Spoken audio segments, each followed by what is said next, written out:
अरे का हो भौजी का हो गए? अरे का बताई हो का भइल? अरे हमार बात सुना पहले ना। सुनावा सुनावा।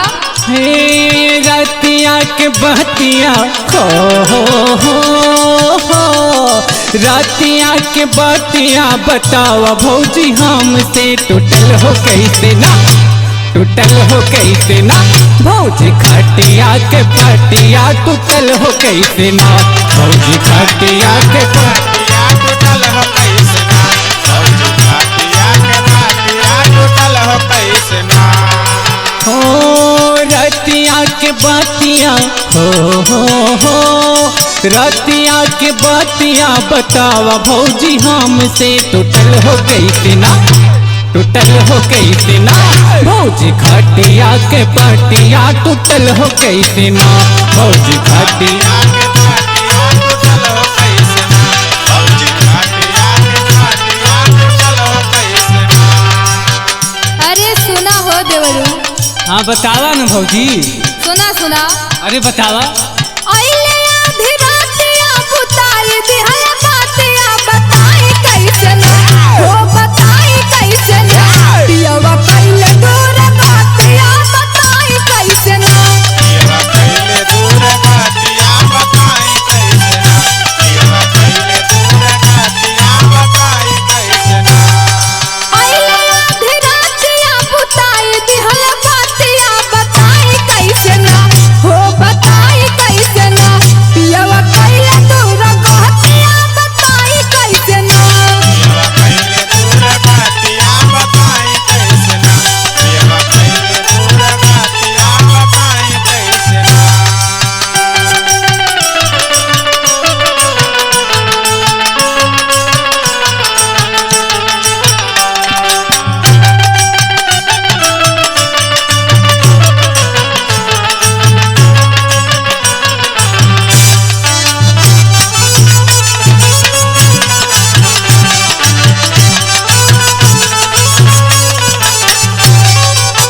जल्दी बतावा भौजी हमहू जानी आज के राती के तोहर कहानी। आज के राती के तोहर कहानी, आज के राती के तोहर कहानी। कर जानी देवरू होत न मान मानी, भइल बट राती के बड़ी परेशानी, भइल बाटे राती से बड़ी परेशानी, भइल बाटे राती से बड़ी परेशानी। धइले कमरिया सटाइले पजारिया बताई कैसे ना, हो बताई कैसे ना, पियवा कइले दूर बहतिया बताई कैसे ना, पियवा कइले दूर बातिया बताई कैसे ना, पियवा कइले दूर बातिया बताई कैसे ना।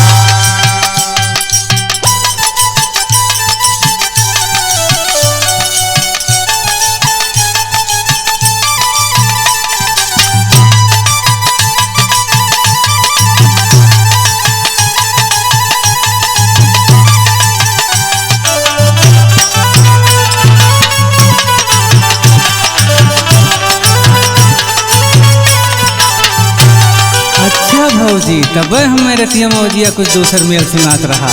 और सुना हमार बात। सुनावा सुनावा का सुनावत हुआ। है ला सुना। शोर सुनात रहे महाईर माए कहत रहलू आही दादा कहवा जाए। कहत रहलू आही दादा कहवा जाए, कहत रहलू आही दादा कहवा जाए। देवरू हो तोहरा के का हम बताई, दे दराद पिया दिहल रवाई, तेरी दराज पिया दिहल रवाई, तेरी दराज पिया दिहल रवाई। देवरू हो तोहरा के का